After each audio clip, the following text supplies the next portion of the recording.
الحمد لله الذي وحده والصلاة والسلام على من لا نبي بعده وعلى آله وصحبه الموفين وعده أما بعد فأعوذ بالله من الشيطان الرجيم بسم الله الرحمن الرحيم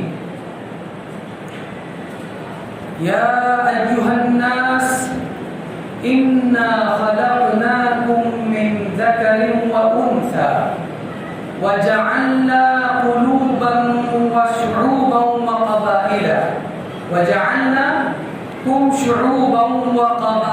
لتعارفوا إن أكرمكم عند الله أتقاكم إن الله عليم خبير.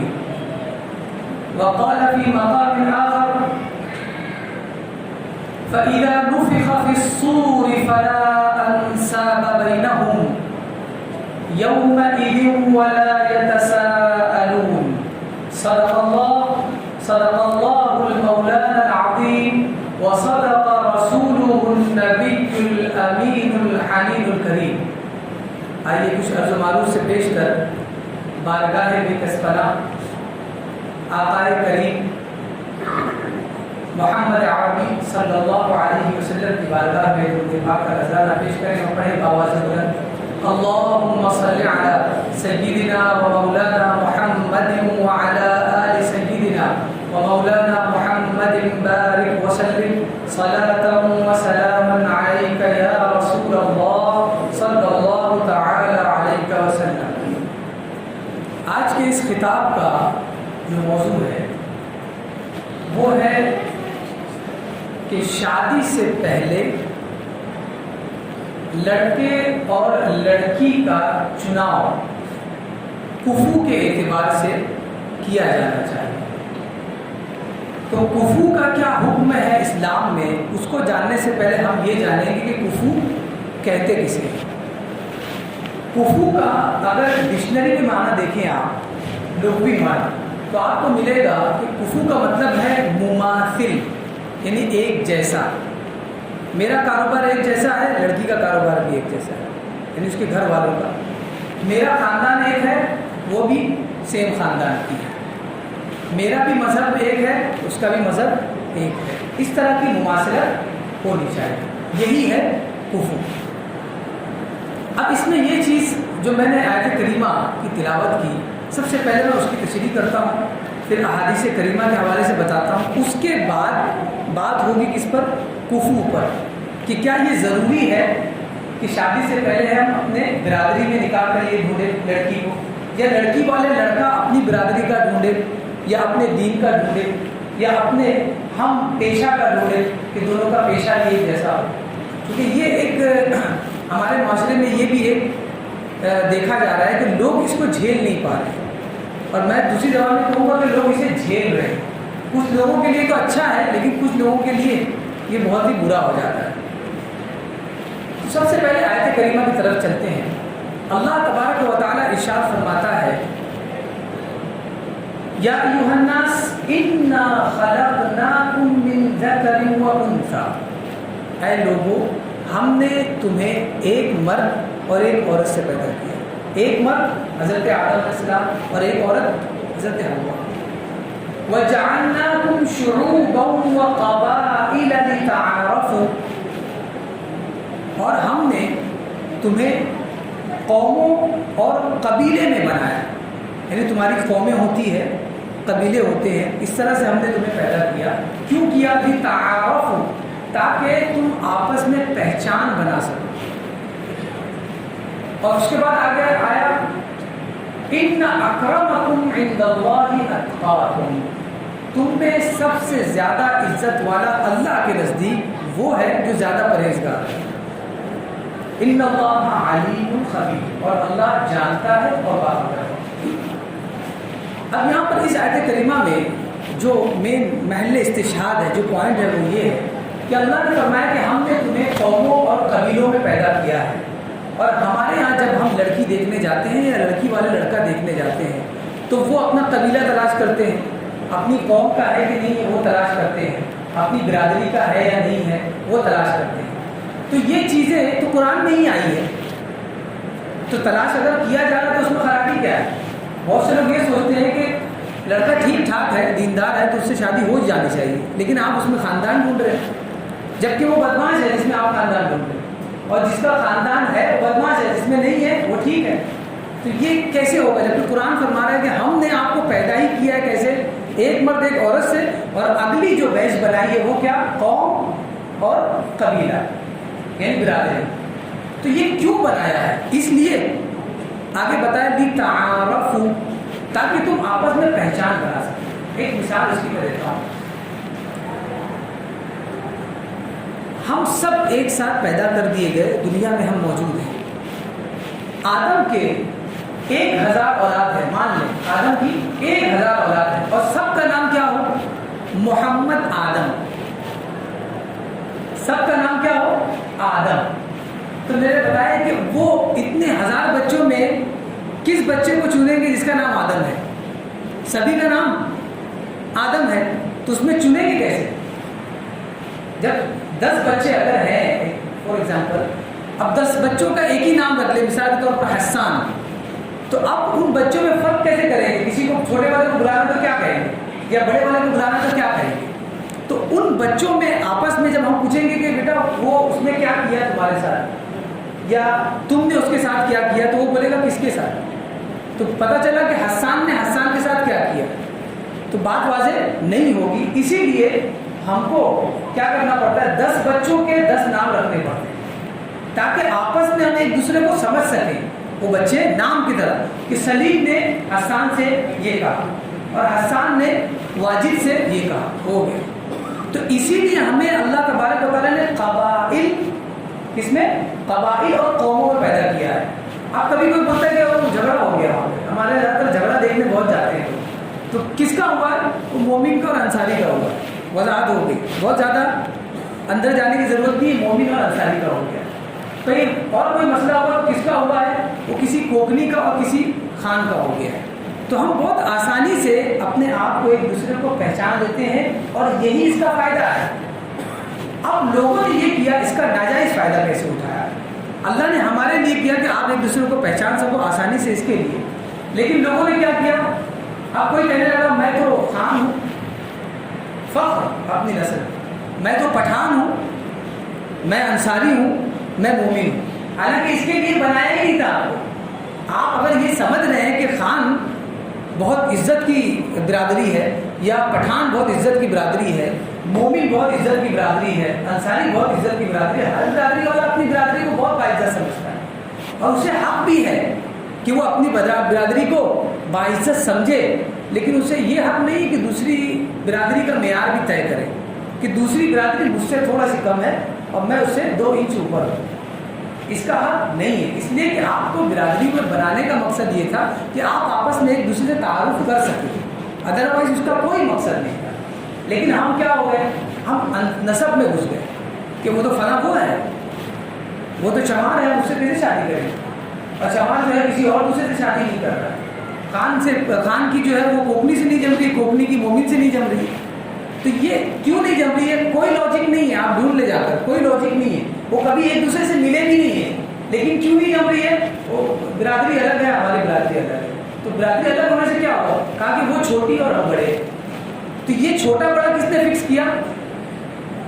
بنایا قبیلے اللہ نے، لیکن چھوٹا اور بڑا کس نے بنایا؟ یہ ہم لوگوں نے بنا لیا کہ یہ چھوٹا ہے اور وہ بڑا ہے. اب آگے آیت کریمہ میں اللہ تبارک و تعالیٰ فرماتا ہے، اس کا بھی ازالہ کر دیا اللہ نے. فرمایا فَإِذَا نُفِخَ فِي الصُّورِ فَلَا أَنْسَابَ بَيْنَهُمْ. اللہ تبارک و تعالیٰ ارشاد فرماتا ہے جب سور میں پھونک ماری جائے گی تو جتنے نسب ہے سب ختم ہو جائیں گے. یعنی قیامت کا دن ہوگا اور جب سور پھونکی جائے گی پہلی بار تو سارے نسب ختم ہو جائیں گے. یومئذ ولا یتساءلون. اور اس دن کوئی کسی سے کچھ پوچھے گا نہیں، جانتا ہی نہیں تو کیسے پوچھے گا. ہم تو اس سے بات کرتے تھے جو ہماری برادری کا ہوتا تھا، اور کسی سے بات کرتے نہیں تھے. اب یہاں پر کیا ہو گیا؟ نفخ الصور، یہاں سور پھونک دیا گیا ہے، اب انصاب ختم. اب جو حساب ہوگا وہ کس پر ہوگا؟ ان اکرمکم عند اللہ اتقاکم، تم میں زیادہ عزت والا وہ ہے جو اللہ کے نزدیک زیادہ پرہیزگار ہے. بس یہی اس کا معیار بن جائے گا اور نسب سارے ختم ہو جائیں گے. وہاں کیا ہم سوچتے ہیں کہ لائن میں کھڑے ہو کے بھی یہ بتائیں گے ہم خانہ تھوڑا سی آگے جانے دو، ہم انصاری تھوڑا سی اور آگے جانے دو. یہ کچھ نہیں رہے گا. جب اس کا کوئی کام آخرت میں نہیں ہے تو اس کا مطلب اس کا دنیا میں بھی کوئی کام نہیں ہے. وہ کام جو آخرت میں کام آئے وہی ہمارے لیے دنیا میں بھی کام آئے. تو یہ ہم نے بنا لیا یہ ساری چیزیں، ورنہ اللہ تبارک و تعالیٰ نے ہماری فلاح و بہبود کے لیے یہ چیزیں بنائی تھیں. اب آئیے احادیث کی طرف. کیا احادیث میں یہ حکم ملتا ہے کفو کا کہ کوئی برادری والا اپنی برادری میں شادی کرے، کوئی ہم پیشہ انسان اپنے ہم پیشہ انسان کے ساتھ شادی کرے؟ کیا ایسا ملتا ہے؟ حدیث شریف میں ملتا ہے. اب دیکھیں حضور اقدس صلی اللہ علیہ وسلم فرماتے ہیں الا خبردار لا یزوج النساء الا الاولیاء، عورتوں کا نکاح اولیاء کے علاوہ کوئی نہ کرائے. ولا یزوجن الا من الاکفاء، اور عورتیں بھی شادی انہی سے کرے جو ان کے کفو ہو. اب دوبارہ کفو کی تشریح کرنے کی ضرورت نہیں، آپ لوگ سمجھ رہے ہیں. یہ ہو گیا. تو اس میں تو بتایا ہے کہ کفو سے ہی شادی کرے. کس سے شادی کرے؟ کفو سے. آگے دوسری حدیث ہے حضرت علی سے مروی ہے، فرماتے ہیں ثلاثۃ لا تؤخرها. حضرت علی سے حضور نے فرمایا علی تین چیزوں میں کبھی بھی دیر مت کرنا. الصلاۃ اذا اذنت، نماز میں دیر مت کرنا جب اذان ہو جائے. اور الحمدللہ آپ لوگ سب موجود ہیں. ابھی درمیان میں آتے آتے ایک مسجد تھی کہ وہاں صاحب اکیلے ہی بیان کر رہے، پوری مسجد خالی تھی. ماشاءاللہ آپ لوگ ساتھ دینے آ گئے. والجنازۃ اذا حضرت، اور جب جنازہ آ جائے تو اب لیٹ نہیں کرنا ہے، نماز جنازہ پڑھنا. والایم اذا وجدت کفءا، اور غیر شادی شدہ لڑکی یا بیوہ عورت جب اسے اس کا کفو مل جائے تو اسے شادی کر لینا چاہیے. یہ دوسری حدیث ہے جو کفو کے اوپر دلالت کرتی ہے. آگے یہ چیز تو ہو گئی، یہ کفو ہے. ابھی دوسری حدیث دیکھیں، حضور صلی اللہ علیہ وسلم فرماتے ہیں، یہ حجۃ الوداع کا خطبہ ہے، لا فضل لعربی علی عجمی ولا لعجمی علی عربی. کسی عربی کو عجمی پہ کوئی فضیلت نہیں ہے، کسی عجمی کو عربی پہ کوئی فضیلت نہیں. نہ عربی کو عجمی پر، نہ عجمی کو عربی پر. آگے فرمایا ولا لابیض علی اسود، نہ کسی گورے کو کالے پہ فضیلت ہے کہ گورا کالے سے بہت اونچا ہے. ولا لاسود علی ابیض، اور نہ کسی کالے کو گورے پہ فضیلت ہے. اب آپ سوچو کہ کالے میں رکھا کیا جو گورے پہ فضیلت دینے کی بات حضور نے کی ہے؟ تو ایسا نہیں ہے. افریقن کنٹری میں آپ جائیں، کالے لوگ اپنے سے بڑا کسی کو انسان سمجھتے ہی نہیں ہے. تب آپ کو سمجھ میں آئے گا کہ برادری جو ہے، آپ نے کہی کہ فلاں بہت نیچا ہے، لیکن وہ جو ہے نا ان کے ایریے میں جائے وہ سمجھے گا میرے سے بڑا کوئی ہے ہی نہیں. یہ ہے معاملہ. آگے فرمایا کہ کسی کو کسی میں فضیلت نہیں ہے. آگے فرمایا الا بالتقوی، سوائے تقوی. اگر تقوی ہے وہ سب سے اونچا ہے اگر سے وہ کالا ہے، تقوی ہے وہ سب سے اونچا ہے اگر وہ گورا ہے، تقوی ہے سب سے اونچا ہے اگر وہ عربی نہیں ہے تب بھی وہ سب سے اونچا ہے. آگے فرمایا اب اس کی وضاحت کر رہے ہیں کیونکہ ہمارا دماغ ہے نا وہ بالکل لاجک سے چلتا ہے. ہم کو لاجک بتائیے کہ کیوں نہیں ہے ایسا. تو لاجک کا بھی یہاں پر اہتمام کیا گیا ہے. فرمایا اصل میں کیوں نہیں ہے؟ الناس من آدم، ساری کائنات میں انسان کس سے ہے؟ آدم سے ہے. وہ آدم من تراب، اور آدم مٹی سے ہے. سمجھ میں آ گیا ہم لوگ کہاں سے آئے؟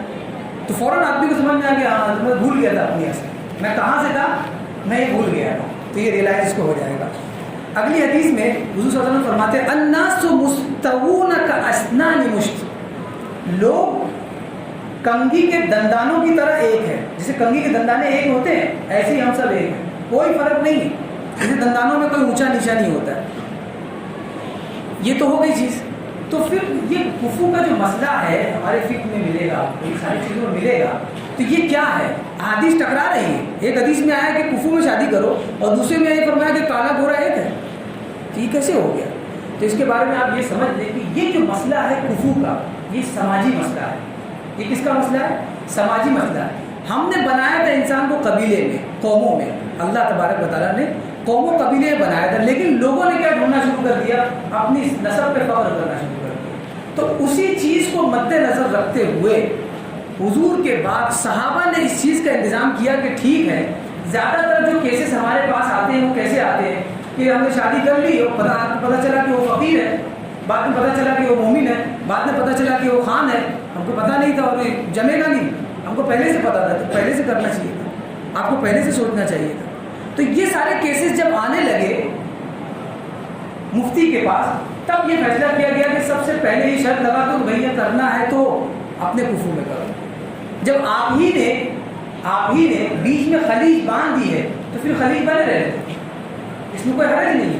تو یہ صرف اور صرف ہماری آسانی کے لیے یہ کیا گیا کہ جب ہم ہی یہ چاہتے ہیں کہ ہم سیٹسفائی نہیں ہے اگر کسی اور برادری میں ہماری شادی ہو جائے یا کسی اور برادری کی لڑکی ہمارے یہاں ہے، تو اسی لیے فقہاء نے یہ حکم بنا دیا کہ آپ اسی میں شادی کر لیں، یہ آپ کے لیے اچھا ہے۔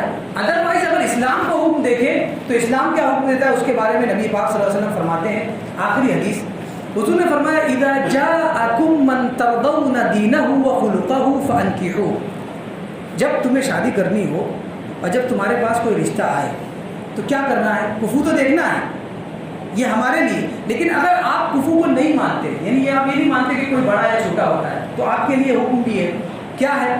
جب تمہارے پاس کوئی شخص آئے وہ ترضون دینہ وخلقہ، اور آپ اس کے دین اور اس کے اخلاق سے سیٹسفائیڈ ہیں، مطمئن ہیں، فانکحوہ، تو اس سے نکاح کروا دو، فانکحوہ، تو اسے نکاح کروا دو۔ بیس دو ہی ہے نکاح کرنے کے لیے، اگر لڑکی کا آپ نکاح کر رہے ہیں یا لڑکے کا نکاح کر رہے ہیں تو آپ یہ دیکھیں کہ اس میں دونوں میں دیندار کون ہے، ترجیح کس کو ہوگی؟ دیندار اور با اخلاق کو، یہ بہت ضروری ہے۔ اس کے بعد فرمایا کہ اگر ایسا نہ کرے تو کیا ہوگا؟ فرمایا الا تفعلوا تکن فتنۃ فی الارض وفساد، اگر ایسا نہیں کرو گے زمین میں فساد ہوگا اور فتنہ ہوگا، اور آپ دیکھ رہے ہیں، کیا کہ آپ دیکھ لیں کورٹ کچہری میں آپ جا کے دیکھ لیں، سب سے زیادہ یہی مسائل ہیں، اور اسی کو پھر حکومتیں ایشو بناتی ہیں اور ہم جو ہے گڑیا کی طرح کھیلے جاتے ہیں، اور پھر ہم کہتے ہیں کہ ہم کو لوگ ہم سے کھیل رہے ہیں۔ سر ہم اپنے آپ سے کھیل رہے ہیں، آپ اگر کمزور نہیں ہے نا تو کوئی بیماری آپ کے اندر نہیں آ سکتی۔ امیون پاور اگر آپ کا کمزور ہے تبھی بیماری اندر آتی ہے، امیون پاور اگر آپ کا مضبوط ہے بیماری اندر آ نہیں سکتی۔ تو ہم ہی اصل میں کمزور ہو چکے ہیں، جس کی بنیاد پر غیر ہم پر بار بار حملہ کرتے رہتے ہیں اور وہ کامیاب بھی ہوتے ہیں۔ حضور نے فرما دیا اگر ایسا نہیں کرو گے، دین اور اخلاق نہیں دیکھو گے، تو زمین میں فتنہ ہوگا اور فساد ہوگا۔ اب آگے دیکھیے، یہ ہمارا کام، سوال اٹھتا ہے، صحابہ نے عرض کی، قالوا یا رسول اللہ وان کان فی، جیسے کہ پچھلی حدیث گزری کہ کفو ضروری ہے، تو صحابہ نے عرض کی یا رسول اللہ اگر وہ جو رشتہ آیا ہے اس میں اگر کوئی کمی ہو تب بھی، یعنی وہ مال کے اعتبار سے کم ہو، ذات برادری کے اعتبار سے کم ہو، پیشے کے اعتبار سے کم ہو، تب بھی حضور نے 3 مرتبہ یہ فرمایا اذا جاءکم من ترضون دینہ وخلقہ فانکحوہ 3 مرات، 3 مرتبہ حضور نے فرمایا جب بھی تمہارے پاس کوئی آئے جس کے دین سے آپ سہمت ہو، جس کے اخلاق سے سہمت ہو، اس کی شادی کرو۔ یہ نبی پاک صلی اللہ علیہ وسلم کا حکم تھا اور یہ اللہ تبارک و تعالیٰ کا حکم تھا، اور ہمیں یہ صرف حکم ہوا ہے کہ ہم اس کے حکم کی تائید کریں اور اس پر عمل کریں۔ رب تبارک و تعالیٰ کی بارگاہ میں دعا ہے کہ ہمیں کہنے سننے سے زیادہ اس پر عمل کی توفیق عطا فرمائے۔ السلام علیکم۔